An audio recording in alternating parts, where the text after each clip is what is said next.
home is your biggest investment. And around Pittsburgh, nobody protects it like a neighbor who's been doing this for over 30 years. Bella Construction. Family owned, fair pricing, free inspections. Roofing, siding, gutters, windows, and doors. Done right the first time. Serving Irwin and the Pittsburgh area since 1995. Call 724-515-5163 or visit mybellaRoof.com.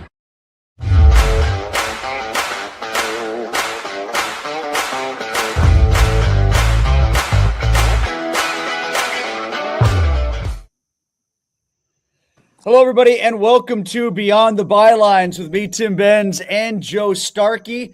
Every week, 8 a.m., right here at Trib Sports. We are brought to you by Bella Construction. While I'm out here at the hunting and fishing cabin outside of St. Vincent College in Latrobe, just down the road in Ligonier, your home deserves a contractor you can trust. Bella Construction, roofing, siding, gutters, windows, and doors. Family-owned, serving Pittsburgh since 1955. Call 724-515-5163 or visit mybellaRoof.com. Joe, what do you think of me and nature? I thought you were on vacation there. I'm happy for you, Al. You look today, for the first time in a while, you look bright-eyed, bushy-tailed, optimistic, happy. So there's something about Steeler camp that really works for you, and something about that frame. You framed in nature a happy camper. What a great line that is. What a great description. I'm happy for you. Well, you say bright-eyed and bushy-tailed. It's bright outside right now. Can you hear the thunder in the background? Can you literally hear it rolling in? No, I thought I heard a rooster at some point. There was a you know what? He went cockle-doodle-doo right at 8 o'clock as we were coming on. He timed it up perfectly. He hit his mark. He hit his post. Where's Adamski? Does he not get up for practice? He's not awake yet, I don't think. But do you want me to walk you inside anyway so you can see the deer heads and the turkeys? I would like that, yes. At All some right, point. You want to do it now? Yeah, I should just do it now. And maybe that way How'd you guys discover this place? I found it on Airbnb when we were trying to figure out what to do after COVID. Wow. Yeah. And so you two get along okay? You and Adamski, you eat breakfast together, you talk at night. What happens? Yeah, we go to Starkey's and then we come home. See, there's one of the turkeys that they shot and killed and put on a wall. And then there's some bass. The people that own the cabin. I hope you don't have something hung up of Gormy the Owl. Is he still alive? Gormy the Owl is coming on right after you. He's the next podcast.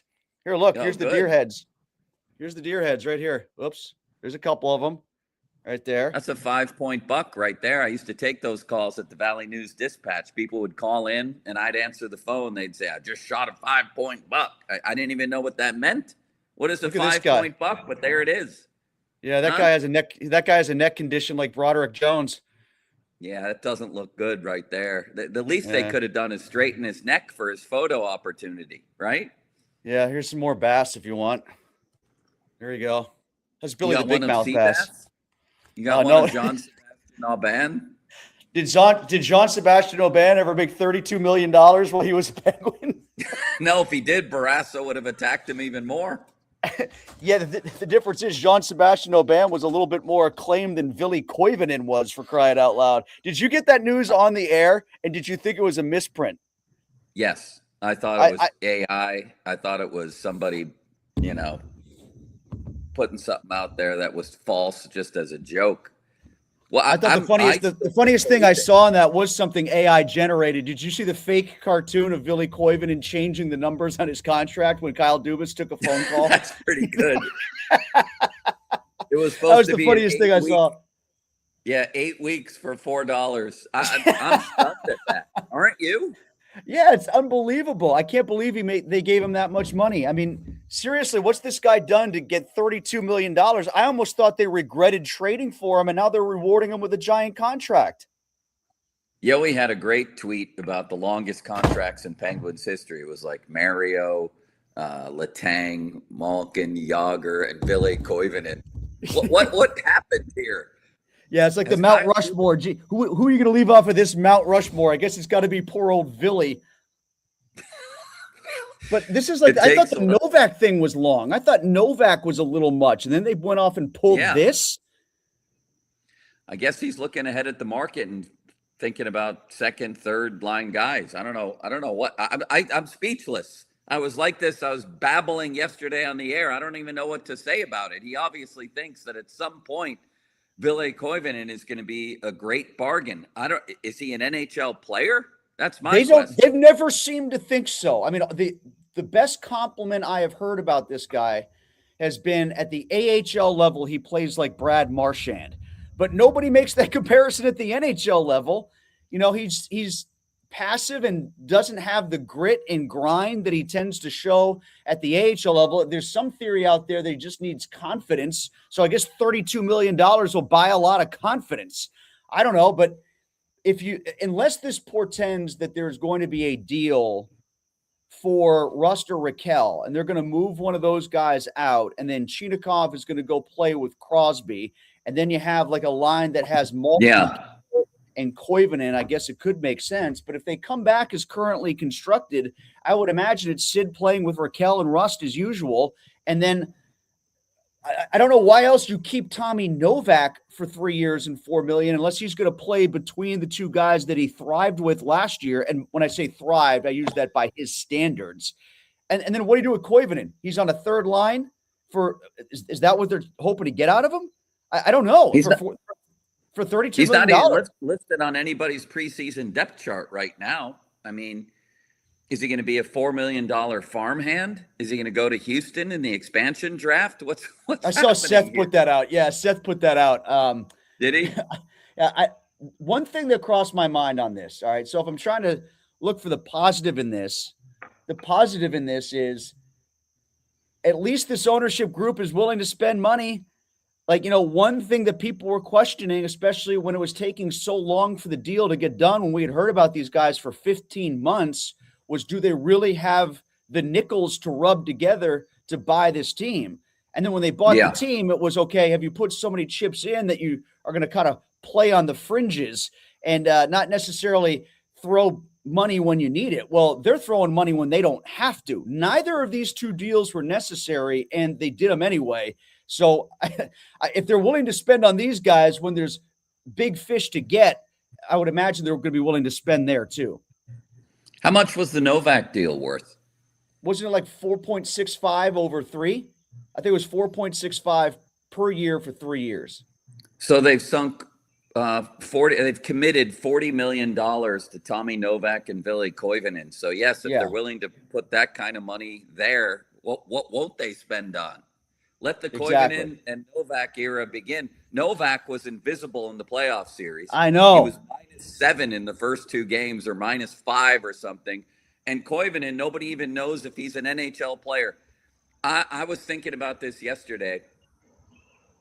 Like in the immediate moment, the only other Pittsburgh sports contract that came to mind that stunned me as much, I guess, was Jack Johnson, when I was like, does Jim Rutherford owe somebody a favor? What has he done here? Does any other one come to mind for you in terms of sheer shock value? Nick Herbig and Darnell Washington. But at least Nick Herbig has done something in his sport at the highest level.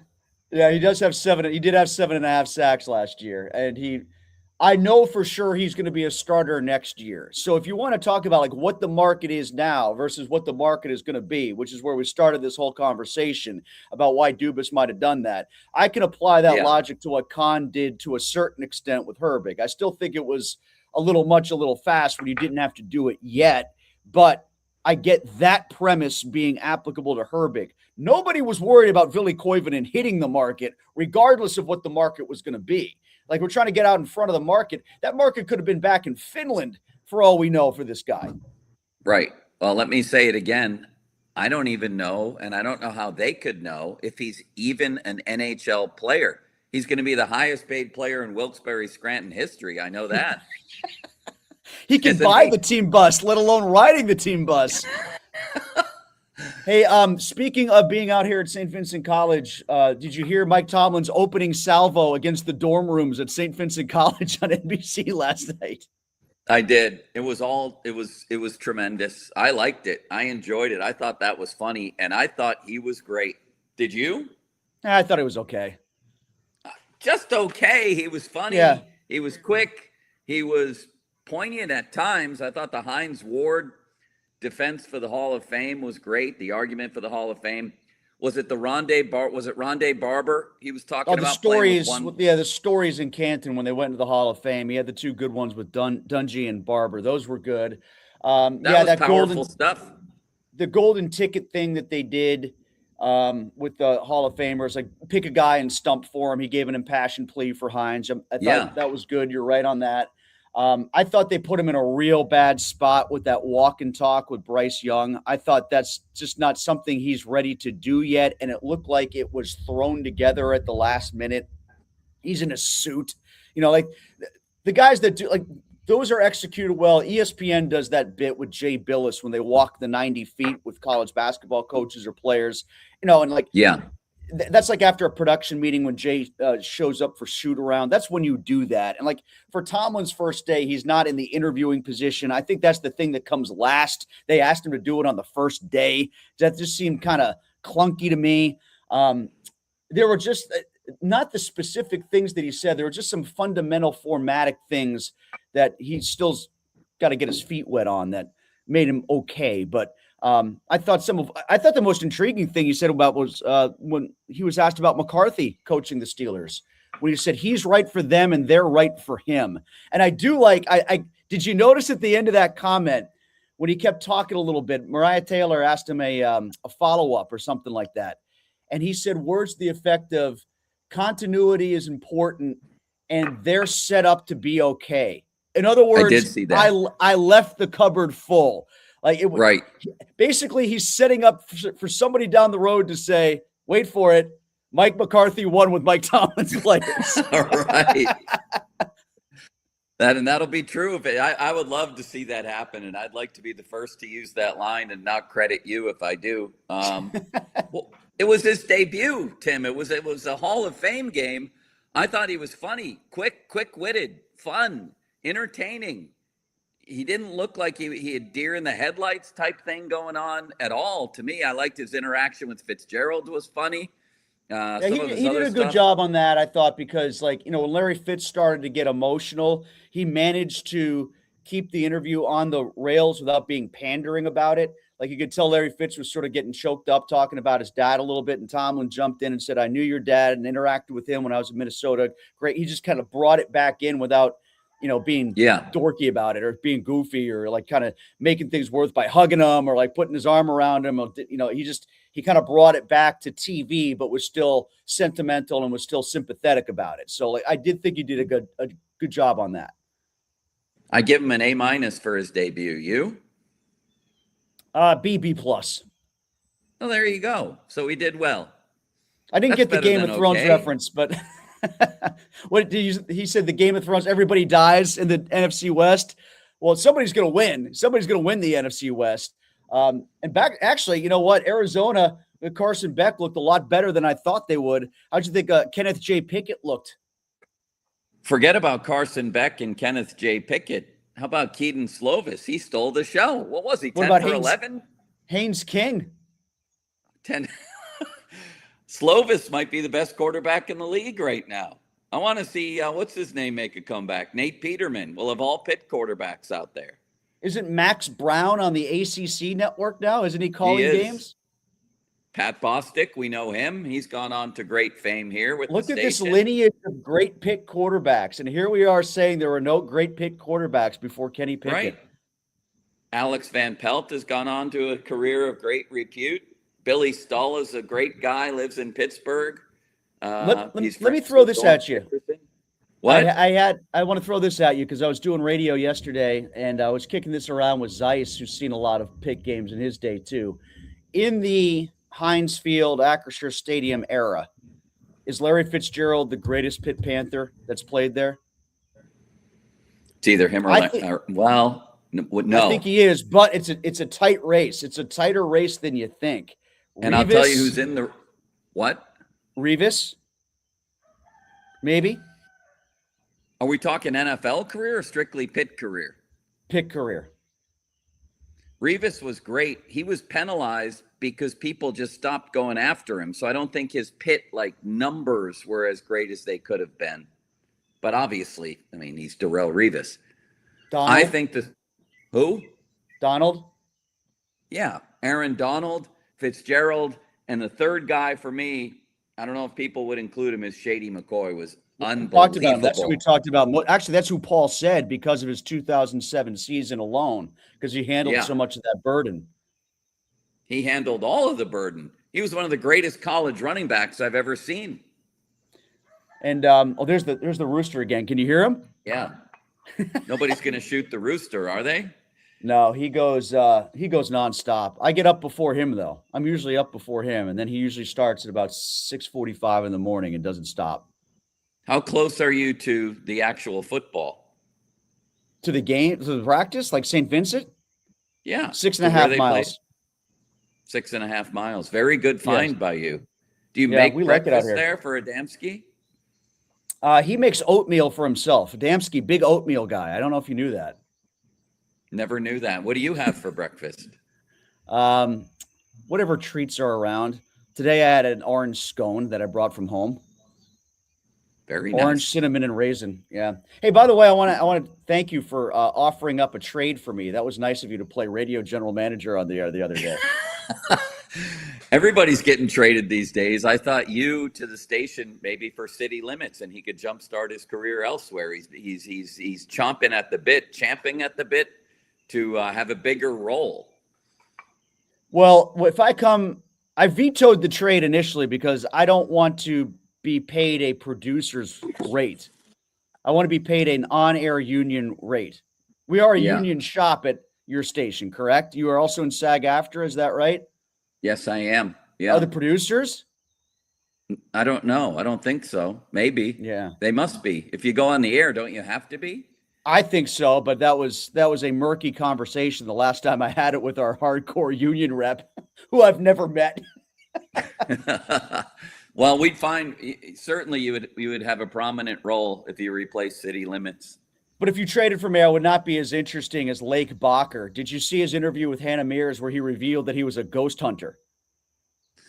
Yeah, he's chasing getting batters out right now. That's the problem right now.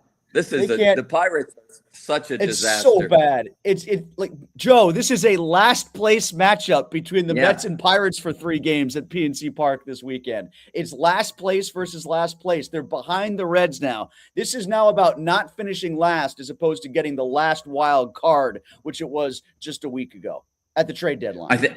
I think it is about not finishing last if Ben Cherington wants to save his job. So people might say, well, if they finish last by half a game, that really makes the difference in whether you bring him back or not? Maybe, because the optics of that, the fact of that in a season where the stated goal by Travis Williams, I might add, was postseason or bust to finish last in your division. Come on. Is Luke Weaver here? Is he on the team? Okay, I was on the air yesterday in the afternoon, so I didn't have the volume up watching the game. But I was losing my mind because I think it was the last time we were on, we were talking about the concept of ups and how warm-up pitches now count to your pitch count. So they got him up just in case they advanced the game into the 9th inning. But did they burn a day out of him? Like if an up counts as a day, is that one less day he can actually pitch now? Because you got him. If you wanted to use him, then use him in the 8th and then have Yates be the guy that you maybe bring in the 9th. Like, I would agree. I was asking myself the whole time, is the guy even here? Is he healthy? Is he able to pitch? And then they're warming him up for nothing. And as we all know, after what happened a week ago, that counts as a day. So it's one day less you get Luke Weaver now. I don't think he's ever going to pitch for them. He's just going to warm up in the bullpen and then go. He's a ghost, and Lake Bacher can find him with his ghost busting equipment that he has.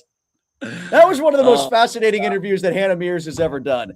The guy was like wide-eyed. His eyes were this wide. He had Tanev eyes with excitement talking about his ghost hunting equipment. I did not see that interview. I'd like to play it on the air today if that's possible. It's fascinating. It's on Twitter. You can just find, somebody posted the whole thing on Twitter. Have you ever been ghost hunting, by the way? No, I went on a ghost tour once in Cape May and freaked out in the middle of it because I started to think it was real. So I just left. I left the ghost tour. Oh, Do you believe in ghosts? I do not believe in ghosts, no. No. But if Lake Bacher is on board and he's going to exercise some ghosts, maybe he should swing through Atlanta. This is where Sid Bream slid across home plate. Put your ghost detecting devices there and exorcise the demons. At least do that for us before you get spun off in a trade in the offseason. Can he find the magician's bat if he can find ghosts? The magician has pulled the incredible and made himself disappear. He strikes out every time he comes to the plate. It's incredible. It was all about power and plate discipline. And the last, I guess you got to couch it a little bit, but he didn't play yesterday at all, right? He didn't get into the game at all, I believe. I don't know. He was 11 of 13, not reaching base. No, I'm sorry. He was 0 for 13, and 11 of those were strikeouts. Yes. No, he did have 6 walks. So, I mean, he's still walking to get on base, but I think in an effort to avoid how pitchers are pitching around him, he's expanded the strike zone, and now he's swinging at everything, and he's just completely off. He's something like 2 for 26, I believe, since he got hit by that pitch against Arizona. I didn't know that. That's interesting. Everybody's slumping. The whole thing is falling apart. As I wrote the other day for Trib Live, by the time Ben Cherington addressed the bullpen was no longer the issue. The issue is the lineup and the rotation, and Paul Skeens in the rotation. I mean, this is Did you see his interview? Disaster. What did he say? Who interviewed him? Well, I saw it from a guy. I know the guys at DK posted the same video, but the video we used on the air was from a guy who I guess covers Milwaukee for MLB.com. He posted all 4 minutes and 30 seconds of Skeens' interview, and he keeps pulling a Matt Murray. You know, like Matt Murray would say, I thought it was pretty good except for those 3 goals I allowed. You know, like you give absolutely no context as for why the goals were going in. It was just everything else was okay, but then you ask him, all right, well, what happened on those goals? I just didn't stop the puck. Well, they just got hits. They found grass. You know, like he actually said that I thought it was a pretty good outing except for the 4th. Well, what about the first when you burn 23 pitches off your pitch count and you walk the opening batter on 4 pitches? You know, like, and Kirchin had the numbers too on ESPN. His changeup is getting hammered because it looks like his fastball, because there's only like 4 miles per hour differential anymore. His fastball is so down. That's where the velocity matters. It's not getting guys out with the fastball. It's what the breaking ball doesn't look like now. Yeah, and he ditched the splinker, which was one of the most devastating pitches in baseball history. That's all that was. And he ditched that for a conventional changeup. And they ran another number the other day on runners in scoring position. And I think that was the other one. Yes. Yeah. Right. Exactly. Just bearing down and making big pitches at key times. He's just not doing it. And when you look at culprits, I think I'm going to talk about this later today. The Pirates season's basically over. I mean, it would be a miracle to me if they made the playoffs right now. Who are the people most responsible for that?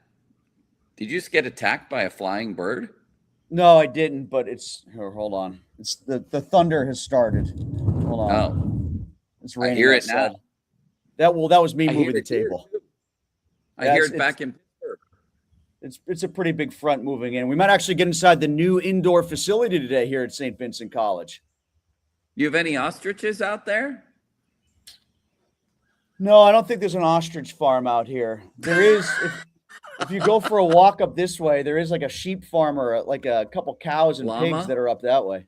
Llamas? I haven't seen any llamas. I saw a donkey. I think nature really suits you well. Sometimes in Pittsburgh, you're very uptight and you have a lot on your mind and your schedule's busier than anybody I know. Seeing you in nature is quite something. I think it suits you well, and I think you and Jamie should get a house where you should like a lake house. Well, you know what I did? I'm glad you brought that up. All right. Well, there's a perfect segue. Yeah. So I'll use this as my Trib treat because I want your insight. Mm-hmm. Usually in our Trib treats or our Friday free for all, you know, somebody has wronged you. Somebody has besmirched you. Somebody has you've been in an aggrieved party in something. Okay, so this is what we went to Lake Erie a couple weeks ago. Her family has a place up there. So when we go to visit them, we get an Airbnb kind of in the neighborhood, right? So we rented an Airbnb. 10 days after we check out of the Airbnb, we get a notification that we've been billed an additional $250 because the owner of the house is claiming that we broke a floor tile. What? And she sent a picture of the floor tile. It's at least 10-year-old flooring. She admitted that. It's probably older than that. It's by a floor drain in the bathroom. We don't remember breaking this tile, but she's trying to bilk us for $250 because she's got a busted floor tile. And while we were there, the power went out, and she had some dude come in to fix the breaker box. He had to walk through the bathroom area to do it. And we're the ones getting paid. He probably did it. Let's put her on blast. What's her name? Let's go. I love I don't know. Airbnb dispute. Have you ever had one of these? Have you ever had to settle an Airbnb dispute because of damage in the home or anything? No, I haven't. I'm looking forward to it based on your experience. Dude, how does it resolve? Does it resolve in court? No, well, yes, Airbnb court. Like there's a panel of experts. There's sort of an arbitration set up at Airbnb or something. Like she submits a claim to Airbnb. We reply. We have replied. I wrote a legal dossier that was sent back. I did the opposite of Fauci. I don't know what the opposite of the fifth is, but I just poured everything into this and sent off this email screed back to them refuting these claims. And I'm just wondering who Airbnb has on their arbitration panel to decide if this is to be paid or not. Like, wouldn't you like that job? Like, you probably get, 10 of these a year? And when a juicy one comes in, you're like, oh, good, we get to play God. We get to determine who wins this. That's the way I feel right now. I'm enjoying this. And, man, that lady didn't know what she got herself into. The bulldog, the bulldog known as Benzie. This is bad for her. What's your Trib treat? She's going to feel like Tomlin at a news conference by the end of this thing. $250 for one floor tile by a drain. There was rust and erosion all around it. You got to be kidding me. What's your Trib treat? Pizza Hut. I can't believe that it still exists, but I'm glad it does. I just can't believe it. I mean, 40 years ago, I was walking into Pizza Hut and going to a salad bar back then and getting the thin and crispy pepperoni pizza, and it's the exact same recipe. It's the same pizza. Like, things evolve over time. Things that even were familiar change. M&Ms aren't the same. But damn it, Pizza Hut is still the same. After all these years, I still enjoy a good Pizza Hut pizza. Do you? It's okay. It's like Tomlin. It's okay. Tomlin's debut? B plus. I had forgotten that Pizza Hut had a salad bar, though. I had completely forgotten that. Well, I don't know that it does anymore. That I used to enjoy the salad bar. Now when I go in, it's for a takeout pizza. I don't sit there. Or for a delivery, quite frankly. Who used to have a salad bar that was ahead of its time. And I don't know if you ever grew up around them or if there are even these kind of restaurants around here anymore. Did you ever go to a Roy Rogers? Oh, yeah. They're still on you go out on the, the turnpike. Yes. Yeah. And I don't know if the turnpike ones have them, but the Roy Rogers that was around me where I grew up had an epic salad bar. So you'd get biscuits and 3 pieces of fried chicken and then feel better about yourself because you made yourself a salad. Yeah, and the biggest secret in town that I almost don't want to give away because I feel like then I'll ruin it is Eaton Park Salad Bar to go. It's unbelievable. It's legendary. They give you a giant container and you get 5 meals out of the thing. You can go in on a Sunday and get your whole week's worth of lunches from one salad bar. They have things that aren't even salad. They're macaroni salad and little treats like that. I walk out of there with a bag like I feel like Gertie on Lobster and Steak Day at training camp. I was just talking about that the other day. Lobster and Steak Day with Gertie. And then you could be like Caboli and just put a giant Eaton Park cookie in your mouth all at once. There you go. You know what else is addicting? You know what else is addicting that I have to stay away from now because they're so good? is the Chick-fil-A Chick Minis in the morning. Oh yeah, on the biscuits. Those little biscuits. I could eat 100 of those things, and I almost did yesterday. And Did you try them with honey? Little honey on top of it. Little honey on top. There is a little bit of something on top. The way they make the biscuits is addicting. We're all addicted to everything because everything everybody makes or puts on TV or our phone is designed for our brain to become addicted to it. I could just live under a bridge eating what are they called? Chick-fil-A minis. I could just live and die there. You're giving away all this free pub for fast food restaurants. We should turn this into a sponsorship right now. It's the greatest pitch we've ever had. Hey, what's your trip? Yeah, what's your Friday free for all? My Friday free for all is it was going to be Luke Weaver, so I'm going to have to switch on the fly here.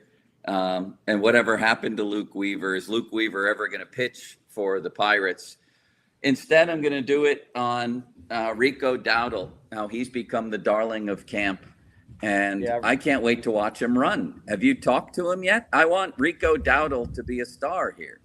Yeah, he's fairly engaging. I mean, as an interview, he's not Luke Bacher with ghost hunting equipment, but he's okay. Yeah. Did Luke Bacher bring the ghost hunting? Did he have the actual equipment with him? No, it's not like he was showing Hannah the equipment. He was talking to her about it, about like you put this little device up and it's got an antenna, and that's apparently something that the ghosts can come and touch. And if they touch it, then it goes bonkers. You know, it's like he should just go to find Tom McMillan in Gettysburg. He knows where all the ghost tours are. Something's mildly concerning about this. Have they brought in a guy who's okay? Is he capable of? I think he's fine. Yeah. I mean, I know he's giving up home runs, but is this a distraction? Is he actually out chasing ghosts? Well, no, because she did ask him. Part of the reason the conversation came up is because of the Pfister Hotel. There's that haunted hotel in Milwaukee that the teams refuse to stay at now because they're all scared of it. And he said, he kind of dismissed that, like, that's old news. I don't do that. And that's for junior varsity ghost hunters. That's not real, true ghost hunting. Before we go, I got to do my Friday free for all, and that is, please. All right, because you brought it up yesterday. The best Van Morrison song of all time for me is "Into the Mystic," and then "Down to Joy." What's yours? Is "Into the Mystic" as well? "Into the Mystic," yeah, that's number one by a long shot. And then "And It Stoned Me," which is how that all came up. Is what, you know, all these years wondering what jelly roll means, and it stoned me like jelly roll. What? But that turned out to be a famous jazz musician and heroin addict named Jelly Roll, who died a long time ago.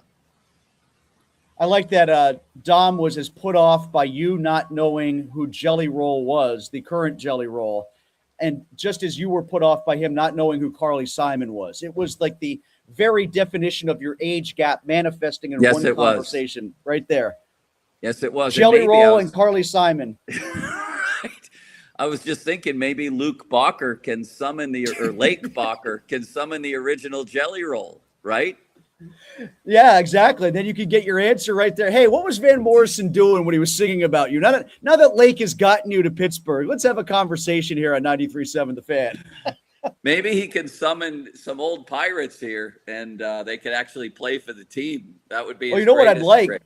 Hey, we got to do this before we go. Last thing, we'll sign out with this. You and I have to put in. Before they're all gone, you and I have to go in together to get Akron season tickets so we can be the offensive coordinator for a series against Robert Morris. Man, that is a great promotion. He's got to give them. He's got to give them a menu of plays, right? He's got to give them a menu of plays that they choose from. They can't just draw up a play, can they? I don't know. Like, that's what everybody's doing. You know, everybody's doing the oop-de-oop from Varsity Blues and, you know, the annexation of Puerto Rico and all these other things, movie references. But apparently they're sold out of their suites.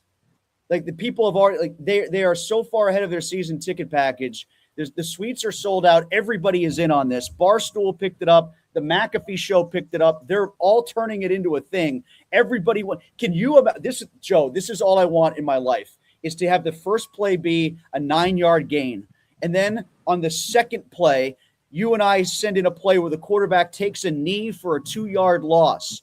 And then on third down, when it's 3rd and 3, we call it the Canada. And then the quarterback pitches backwards 4 yards to have the running back run wide to get 3 yards. We'll just call it the Canada, and or we could throw short of the sticks once or twice. That would be the other thing that I would want to do. We got to throw short of the sticks. Or we could run the Artie play, and we could bring in Jonnu Smith for the tight end around.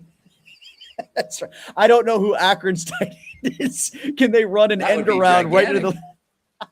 Now, are you insulted by this if you're Robert Morris, or no? It's all in good fun. If I'm Robert Morris, like I'm playing, I'm affixing our university to this. I'm diving onto this any way I can. I'm getting the residue of the good publicity. I'm playing along, and if I'm Bernard Clark, who played with Jesse Armstead or Michael Barrow or I think Russell Maryland, I'm getting these guys extra eligibility, and I'm putting them on the field. Or what? You know what would be a great counter move is for Robert Morris to let a fan call the defenses. That would be unbelievable. Well, Kevin Colbert's on their board. Maybe Kevin can bring in Dick LeBeau or Dom Capers or something like that and have them be the defensive coordinator for the day. That'd be something. They should counter this move. I'm steering into this if I'm the Colonials. I am just taking whatever comes my way as far as good publicity goes. So I love it. It's a great idea. And Joe Moorhead is the guy who's in charge there. So Pittsburgh guy. So it's going to be fabulous. It'll be fun to watch. All right, Joe, appreciate it. I know you got to go. You going to Monroeville today? No, just into the studio. I don't know who's going to be there. I never know if Bob's going to be there until right before the show. Joe is off into the Mystic. Best of luck to City Limits on his trip to Vermont to win the wiffle ball tournament. Keep us updated on that as well. Joe is off next week. Good luck with the trip to Charleston. Enjoy the moment. Get in around to golf. Start apartment hunting because I know you're going to wind up there eventually for the next couple of years. Your sabbatical at the College of Charleston. And we'll be back in 2 weeks. And by that point, we'll have a preseason game to talk about here on Beyond the Bylines.